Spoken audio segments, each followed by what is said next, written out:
The former CEO of Nate Inc., Albert Siniger, was charged with lying to investors about using advanced AI for online shopping. The app instead relied on humans to complete purchases. In this video, we examine this instance of fraud, how it's possible, and what this can mean for the tech industry as a whole. But first, why should you listen to me? I've been a software engineer in and around tech since 2019. For the past year, the vast layoffs in the tech industry sparked in me a research effort to deeply understand the ins and outs of this field. In this channel, I share some of my findings with you, hoping that you use this information to benefit your career in tech. If all that sounds good to you, please subscribe and keep watching.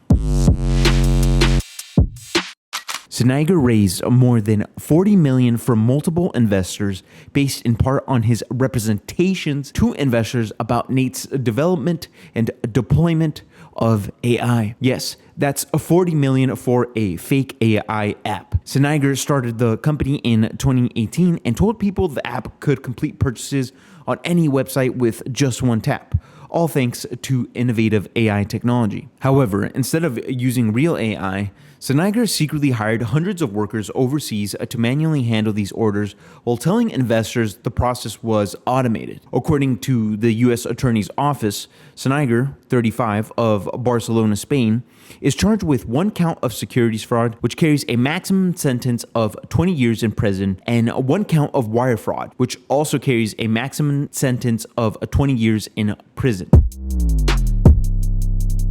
The narrative around AI has likely reached maximum popularity. During a period like this in a tech cycle, stakeholders, in this case investors or the CEOs in charge of large companies, take risks in the hot new tech without doing proper fundamental analysis. They don't want to be left out and at times can be caught making emotional decisions that can have $1 million or $1 billion consequences. The market environment, like the one we find ourselves in currently, becomes a breeding ground for scams. For example, take crypto in 2021. The bull market in this technology was fueled by the belief that we could build a new world full of decentralized digital currencies. Then Terra Luna exploded, and the entire industry, other than Bitcoin, was essentially exposed as a massive scam. Think Celsius and think FTX. In this process, some people lost a lifetime of wealth, and anyone who survived was skeptical about any magic technology that promises the moon. Despite not having the same exposure to retail investment, AI, similar to the crypto scams, is a technology marketed to promise a silver-plated moon cheese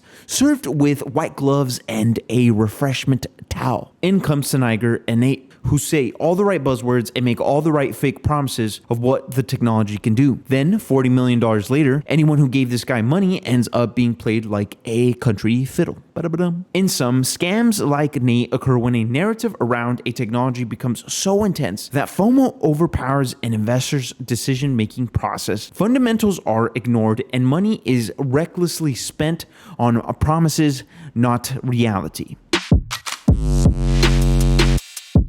Before learning about Albert Siniger and the Nate scam, I learned about other falsehoods related to AI. For example, a recent MIT research paper by Aidan Toner Rogers, a former MIT PhD student, claimed that AI led to significant discoveries in a lab, which was found ultimately to be false. What's alarming is that two MIT economists were caught praising said paper only to retract their support for it later. The reasoning was doubts around the provenance, reliability, or validity of the data and in the veracity of the research. After MIT and its professors pulled their support from the paper, they stated that the paper has been discussed extensively in the literature on AI and science. Then I learned about Junko, a company that purported to offer an artificial intelligence-based product design to help prospective employers identify and hire job candidates from diverse backgrounds. Alit Raz, the former CEO, is accused of lying to investors to raise $27 million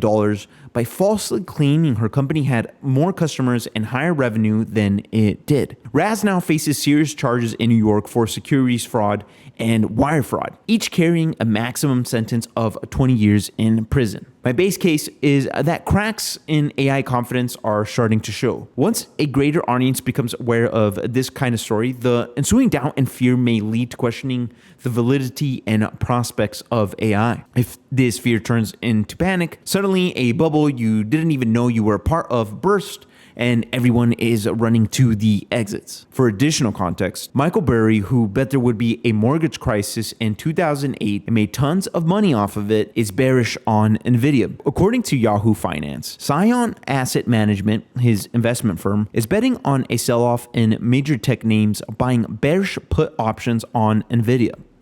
The guy has a reputation for sounding crazy, and so his strategies pay off with money, and suddenly people think he's a genius. Moreover, the results look lukewarm if you start looking at early data related to AI's impact on employee productivity. According to Fortune, a National Bureau of Economic Research study found that while AI chatbots have become popular in offices, they haven't made a big difference in worker pay or hours. On average, people save just 3% of their time using AI. Researchers also found out that most workers use their extra time for more work, not more breaks, and companies often don't fully support or reward these efficiency gains. The same Fortune article cited an IBM survey of 2,000 CEOs, which revealed that just 25% of AI projects deliver on their promised return on investment. In our last video, we also discussed fintech company Klarna rehiring human customer service reps after laying off 700 human workers displaced by AI. It turns out their customers think AI sucks.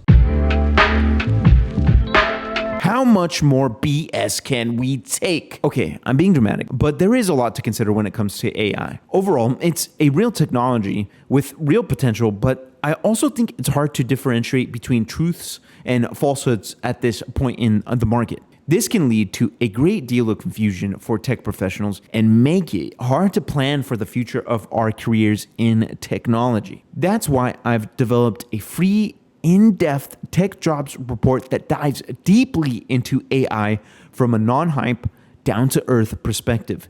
It gives you practical and actionable information that can help you make the right decisions in your career and get paid what you deserve as a technical professional. If you believe this report can help you, please click on the link in the description box, sign up, and access the report immediately at no cost to you. Otherwise, if you want to learn more about Klarna's AI flop, please watch this video right here. Thank you so much, and I will see you next time.